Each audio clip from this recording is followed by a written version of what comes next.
Okay.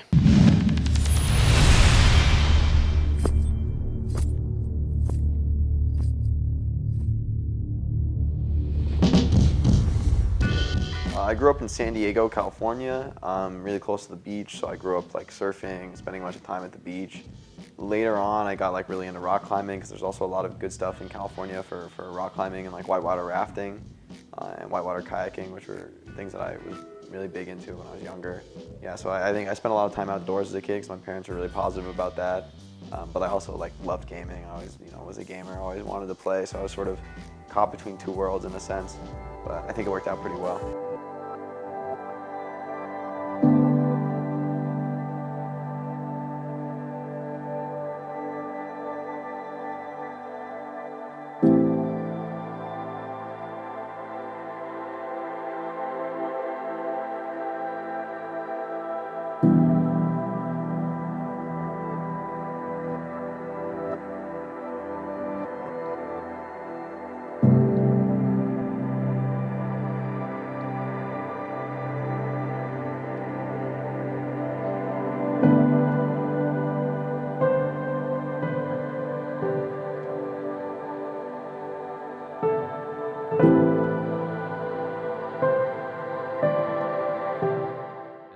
I think one of the things I think about now is that the person I was at the start of this journey, I feel like is so different to who I am now. Like I experienced so many things, had so many like awesome opportunities presented to me, and really grew up, I feel, like in the time since, becoming a professional player and now.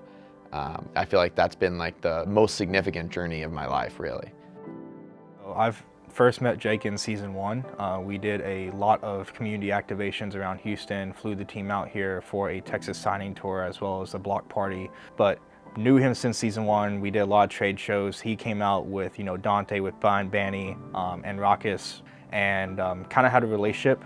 The first season was kind of, the team was out in Glendale, and then we were out in Frisco, Texas. And at that point, business side was kind of separate from the competitive side. So the time that we had at the business side when I was operations director was just meeting him at trade shows, talking to them, obviously watching, the team online and cheering for them to go for victories and stuff like that. The very first time I met him was actually after a BlizzCon, and so he actually, that year, he did the tryout for Team USA. So I've actually seen him play. And then from the tryouts, the calls he made, he showed a lot of understanding from the play. So that's when I first experienced, oh, Jake could be a good coach if he were to become a coach.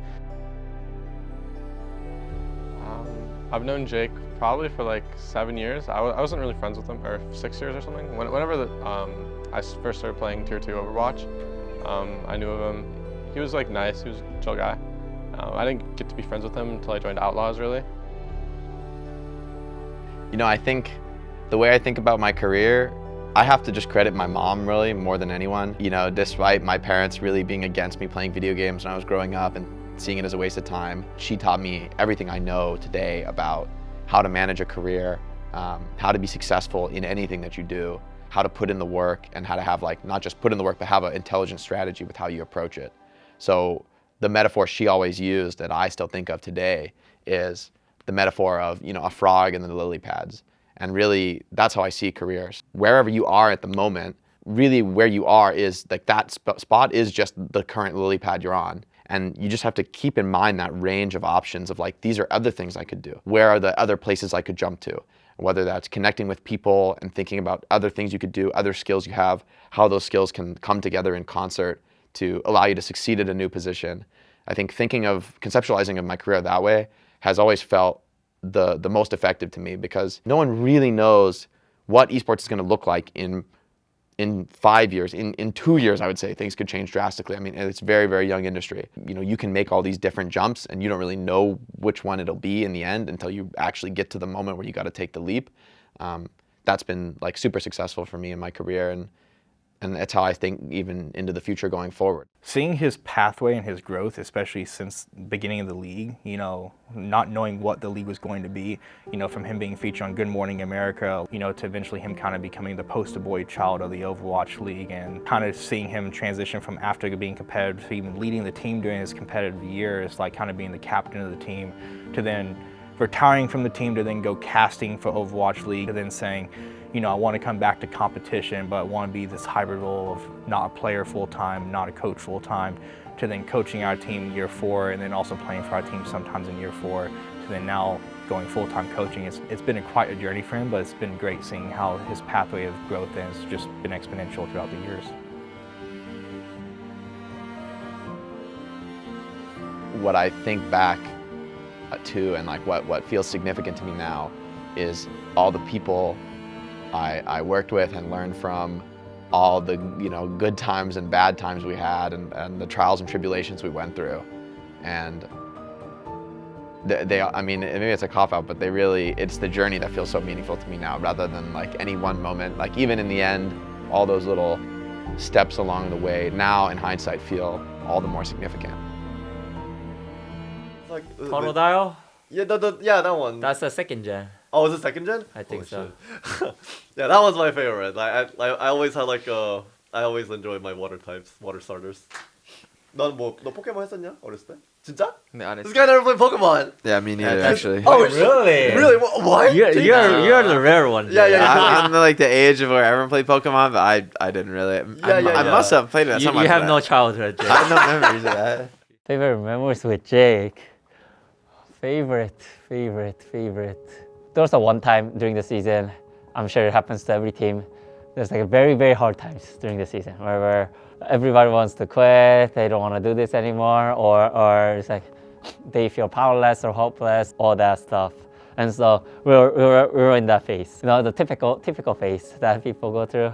After we went through a lot of hardships, there was a moment where I truly felt like, oh, he's the only one who understands me now on this team. And so that's when I felt the emotional connection to him the most. We're talking, it was in Jake's house. I was talking with him, we were having a can of beer, and we were talking and talking. That's where I probably showed my most emotion of all my whole career, actually. Honestly, my favorite interaction with him has to be seeing grand finals where, when we actually placed, or when we made it to winners finals, like just seeing the type of excitement that he portrayed in that moment, where it's like, making it to the furthest ever place in the Outlaws ever had, just kind of noticing, like, you could tell his passion was out there. You could tell like his excitement for the team and the excitement for the success was. That was probably honestly one of my favorite moments with him in this whole year. Look, guys, I'm gonna be honest, Dante, he doesn't know what the going on. He's got nothing. This guy's just put way too much tahini on his steak. I'm not touching that thing. Huh? Oh, none. Let's go grill. I think my favorite memory with Jake is probably when we win the matches that are really hard. Specifically like season 2 when we beat Shocken. When we were really bad, around like a 7-game or like a 10-game loss streak or something, and Shock was on like right after the golden stage, so it felt insane to beat them. I'm sure Jake probably, that's the memory that comes to his head too. So it's cool that we have that experience together. Season 2 of the Overwatch League, which I would say is my worst season as a player, but we managed to, I want to say was it stage 3 or the end of stage 2, something like that. We played against Shock, who were like basically the best team at that time. And they had just come off a perfect stage with no losses. And I think it was our last stage. It might have been like 0-7. I mean, that's how it is in my memory. I don't really know. Maybe we won a game the stage before, but it was basically something like that. We're 0-10, they're 10-0, going up against each other at the start of a new stage. And for us to we were able to win that game in the end.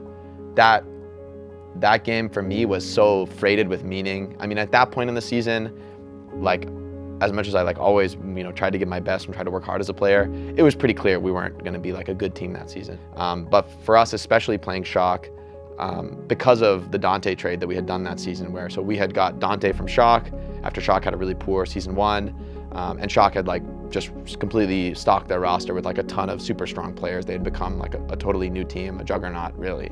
And so for us to kind of cheese our way to victory there, we pulled out all the stops, playing weird strats, doing whatever it took to like try to find any edge we could, and then being able to win on map 5 against a team like the Shock, who was by all intents should have dominated us. That win sort of is what I'm always going to remember from season 2. I think like more than us having a poor result, that I can cling to that memory as like my greatest memory as a player, because I know like from Dante's perspective, well, this is assumption of course on mine, but I know as a player, every time you leave a team and join a new team, you want to beat your old team. Like, come on, it's like the ultimate, it's like the most important match. So for us to win just that match, you know, more than any other match that season, just that match, to win it, for me had so much meaning, because I felt so bad for Dante coming to our team, and that our team was so weak and that Shock had become so strong, the team he just left. I just felt like, oh my God, if we lose this match, it's gonna like be so hard. And in a way, maybe that match was a place in hindsight where I grew a lot, where that's like one of the first times I can remember wanting to win for somebody else. It wasn't about me. Like, obviously I wanted to win, but like to come into that with a clear motivation of like, I want to win for Dante, and like I want us to come and to like get this win for him more so than for me. Yeah, that was like a really key moment in my career, I would say, a key moment in my like trajectory as a human being. And yeah, to be able to get it, that's definitely going to be one of the, that is the best memory of my playing career for sure. We're not going to last too long. Violetown as well. It's all falling apart. Had to end sometime. The win streak is over. The Houston Outlaws defeat the San Francisco Shock. I think Jake has always felt like a big brother to me. He's always like really kind, just gives good advice, and he's just like a great person. So he's always given off that big brother vibe, and I really appreciate that. When he first went to coaching, it felt like a little odd, because I was like, oh wow, it's like my higher up now. But then like with time, it just felt more and more normal, and like I just view him as a really good coach now. I love Dante. I mean, I think for us, like season 2, when Dante joined our team, you know, I was super excited to not have to play Tracer anymore, for one, but really just having like a player like him, a young player who's super talented, come to our team, was like a breath of fresh air for us, something we needed to like shake it up. And I'm always grateful I'm grateful to Dante rather for what he did that year, and like working super hard, being a key player on our team. And then for the rest of Dante's history on the Outlaws, doing the same thing, you know, consistently being one of the best players in the league, putting in a ton of effort, being a great teammate, somebody that like adds value to the team, that people want to be around and want to play with, and can rise to the unexpected challenges of being a professional player. So I respect Dante a lot for that. I still see him as like, almost like a younger brother in a way. Like, I was the younger brother in my family. I have one older brother, but I see Dante in that way as like kind of like a younger brother, but ultimately as just a really close friend and somebody who I respect a lot for his like skill and dedication as a player, and his focus on mastery and maximizing as a player. All right, I'm gonna be honest. His stuff, not good. He was talking a lot and didn't walk the walk, but. What's up? You're burnt. Damn, bro. It's still good. I mean, when Jake used to be a player, okay, Jake beat us one time when I was coaching Shock, but then and in Shock we saw Jake's team Outlaws. It's like, oh, easy game all the time. So it kind of feels bad, but it's like we can lose to other teams, but we'll never lose to this team. But we ended up losing. So yeah, Jake proved me wrong. It was a better player, better team than us that time. By any chance, is this back in season 2? Yeah, this is season 2. Yeah. So just to go off topic for a brief moment, Dante and Jake, that was actually their most cherished moment together, was meeting you guys. Yeah. Yeah. So probably one of your lesser moments. That stage, we actually, compared to other stuff that happened in my career, it was fine. It was just another loss. More handleable compared to other losses. That's easy, honestly, also, because my favorite memory as a coach is not just the result in the playoffs, but as I was saying earlier, like the way that our players showed so much maturity and focus and commitment in the playoffs. You know, something the fans probably wouldn't guess is that up to the playoffs, like as we were preparing for the playoffs, playing on the new patch, we were really struggling. You know, we came into it thinking, okay, like Dante's never played Winston before, so we really don't want to play Winston. Like we want to basically cheese. We want to like find another comp that can punish the Winston comps, and then we can do decently well with that comp.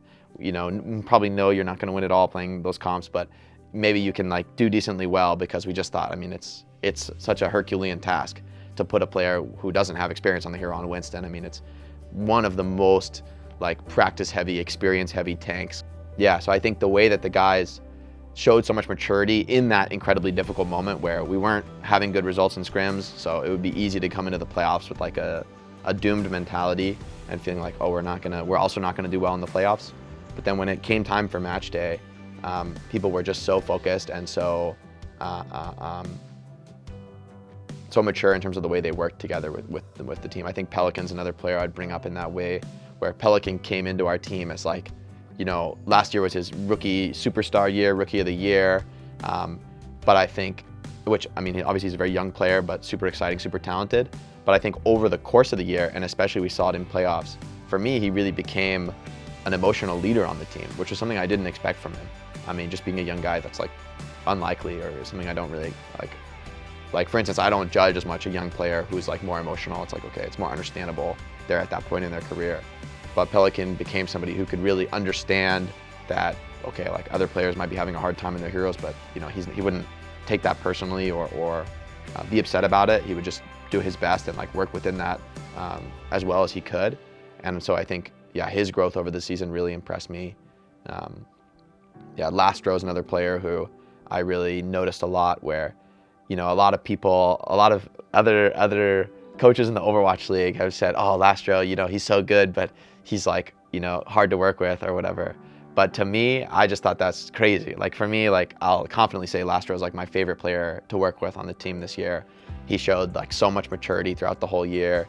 He was a guy who was like everybody's friend, like super easy to work with. Like I can't really remember anybody having a problem with Lastro ever all season, which is like really rare. I mean, a competitive team is a very high pressure environment. It's normal for there to be arguments and disagreements. But Lastro was just really great to work with, as well, taking on a huge challenge this season of learning the main support role. So yeah, so much respect to Lastro as well. And really all of our team, but just to name a few right there. Say something like Guys, I'll go. Okay? Guys, 오늘 끝까지 한 몸으로 하자. 그래? Until the end as one, guys. 1, 2, 3, Outlaws! In terms of what he was able to do for the team, and not even including the obvious game-wise stuff, I think he was able to connect to the players a lot. He had the player experience. He understands them really well, and so from that perspective, I think he was able to get to players in a more personal level really well.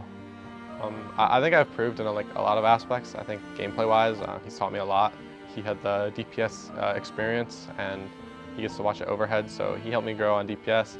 And just in general, he's a smart player and coach, so he helps me a lot with like in-game stuff, just optimizing my play.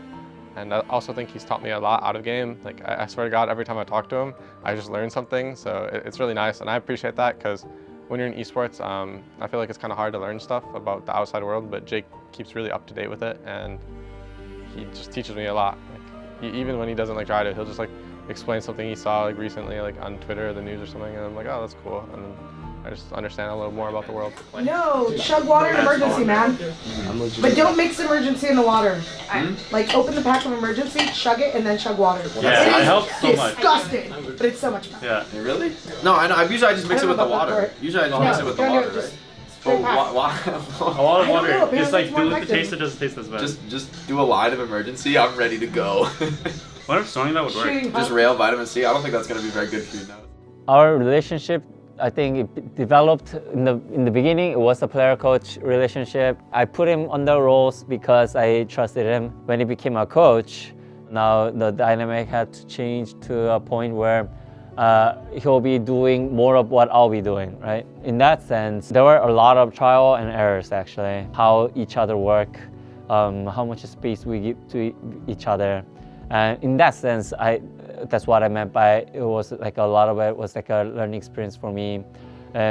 I used to thought of it as try to give everyone their own way of doing things, but I think the more I talked with him and the more we worked together, I think we were able to understand each other more and made it more efficient to work with each other.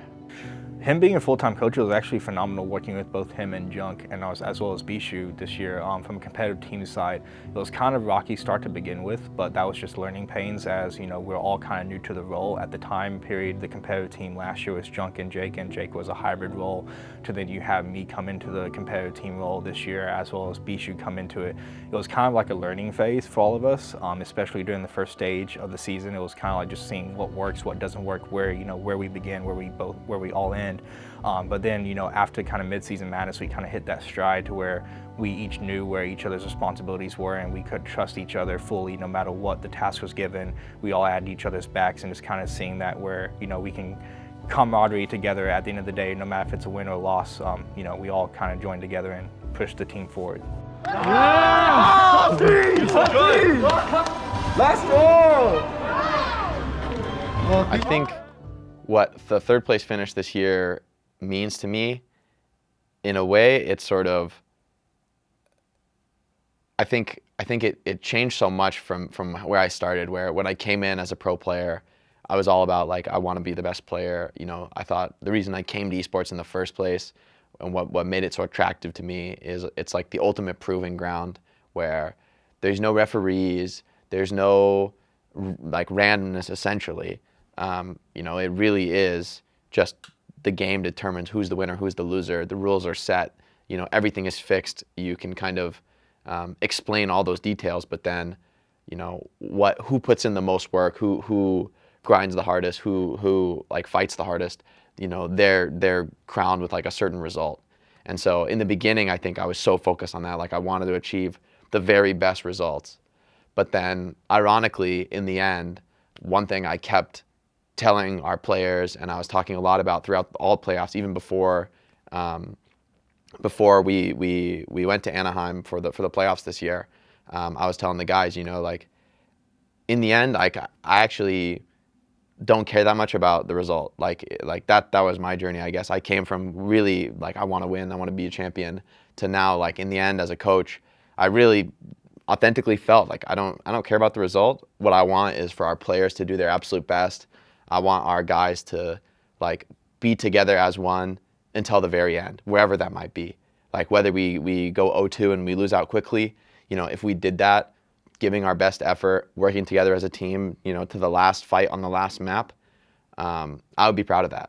And I really believe that even now, like even though we were able to do obviously a much better result than that, in the end, that was the key for me, is I just wanted to see us, you know, be a team and be together as one until the end. And we really did that.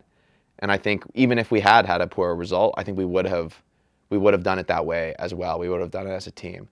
And so what I'm most proud of in the end is that like the level of maturity and growth and dedication that all of our players showed this season, how they came together in our most difficult moments. I think that's what I'm most proud of in the end. So the result is more of a like a detail and anecdote, and it's like the way that we fought to the end despite all our difficulties. That's the key for me. That's what I'll remember, I think, most of all about this season, more so than the result. Get out of here. Can I say one more thing? Oh yeah. Jake. 한 번 더 일하여 I just want to say, guys, like this will be the last season of my competitive career, and so I just want to say, like, thank you guys so much for helping me get the best result of my career. So I'll always remember what you guys did for us. Thank you. It hurts, can't lie.